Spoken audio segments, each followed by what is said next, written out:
2.5 minutes. Thank you, Cathaoirleach, and with your permission, I wish to share my time with Minister Varadkar. Thank you. First of all, I just want to say it hardly seems like months have elapsed since Brian Lenihan so sadly died. And I just want to offer again my condolences to his wife, Patricia, and his children, Claire and Tom. And I'm sure this has been a difficult and painful period, but I think all of us who knew Brian, and I often had quite a lot of political arguments with Brian. We disagreed over the bank guarantee. He managed to persuade everybody else in the House to vote for it. But we still had a very friendly, a very friendly relationship, and we worked together at all times for the best of the people in Dublin West. So I just want to say we remember him, and it is a reform of this government that, unlike with the previous government, by-election vacancies will now be filled within 6 months of the vacancy arising. And I think that that's good, and I think it gives the people of Dublin West an opportunity to fill the seat which was filled by somebody as distinguished and as thoughtful in relation to his constituency as the late Brian Lenihan was. The Labour Party has nominated my colleague, Councillor Patrick Nulty, to contest the by-election. Councillor Nulty is a young councillor elected at the head of the poll at the last local elections, and standing with me during the general election. Patrick Nulty comes from a family who have lived in Blakestown and Clonsilla for many generations, and who was brought up himself in Corduff, went to school in St Patrick's in Corduff and to Riversdale Community College, and from there to Trinity College, and then on to do a Masters in UCD. So he's a young man and a young politician of whom I think the community in Dublin West, as well as his family, can be very proud of the contribution that he has sought to make as a public representative of integrity and of hard work and commitment to the people of Dublin West. And at the end of the day, when all the rhetoric is put aside, Dublin West, and I think Deputy Collins alluded to it, has been the home of developers, and the Labour Party has been in the forefront in Dublin West of actually ensuring that the precious green belt has been maintained to some degree.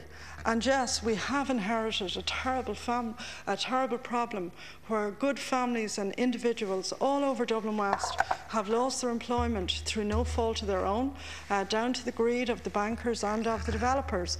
And with some on the opposite side, I share that analysis. And in fact, I would say that we are in this government facing an extremely difficult uphill task, but I am determined that we will turn the country around. And turning the country around, getting people back into employment, lessening people's dependence on social welfare. I mean, what we want, contrary to some people in the House, is to actually have people who are independent financially, who actually can work in a job and who can restart their own business. That's what most families and most individuals want. They don't particularly want to be on social welfare, and that's why this government, as one of its first acts in May, introduced the Jobs Initiative. And the Jobs Initiative, slowly but surely, is bearing fruit. Deputy Higgins referred to Anglo-Irish and to the issue of debts owed by Anglo-Irish. Can I just remind Deputy Higgins that in the short period that the government is in office, we have successfully concluded a renegotiation of the interest rate, exactly as I said was possible in the course of the general election, and on the day after and the night that the IMF deal was negotiated. I said the deal was very onerous for Ireland and that the interest rate would have to be renegotiated. I'm glad to say that a government composed of the Labour Party and Fine Gael has actually renegotiated the interest rate down from just just under 6% to just about 3%. And Fianna Fáil did say it couldn't be done, and others thought it couldn't be done, but it was done. We now have a job of work to do in relation to the Anglo-Irish promissory notes.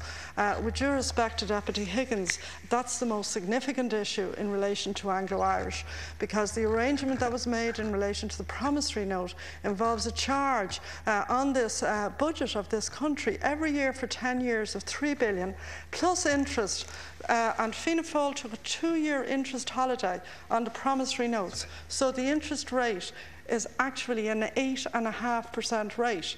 And again, it's going to take a lot of ingenuity and the effort of everybody who's a member of this Fine Gael and Labour government.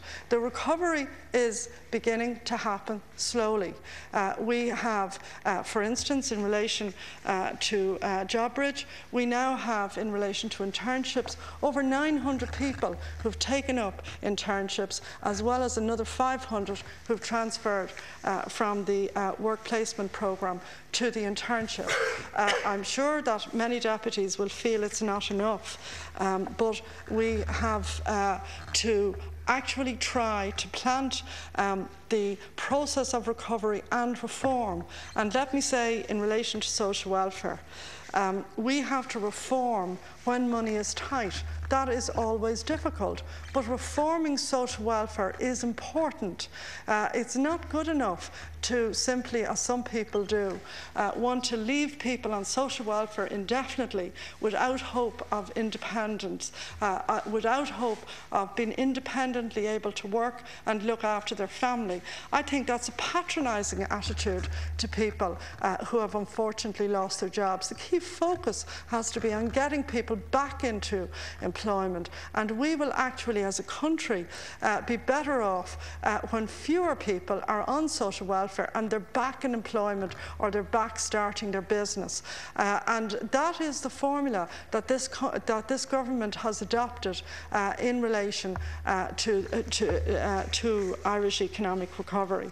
Can I also say that MABS, which is funded by my department, is currently assisting tens of thousands of people right around the country in relation to difficulty with mortgages and other debt. And my department is also spending $77 million a year on rent supplement for about 18,000 families who are in trouble with their mortgage. Now, again, deputies opposite can say that none of these measures are sufficient, but they are important measures, and they are important for the families who benefit from those measures. I am sure that when the electorate come to vote in Dublin West, they will look thoughtfully at the achievements that this government has chalked up in 6 short months, and the reform agenda, and the fact that the country is now facing forward, and that we are slowly but surely emerging from the disastrous bank guarantee, which many parties and individuals in the opposition, not just Fianna Fáil and the Green Party, but Sinn Féin also, unfortunately, voted for on the night of the guarantee.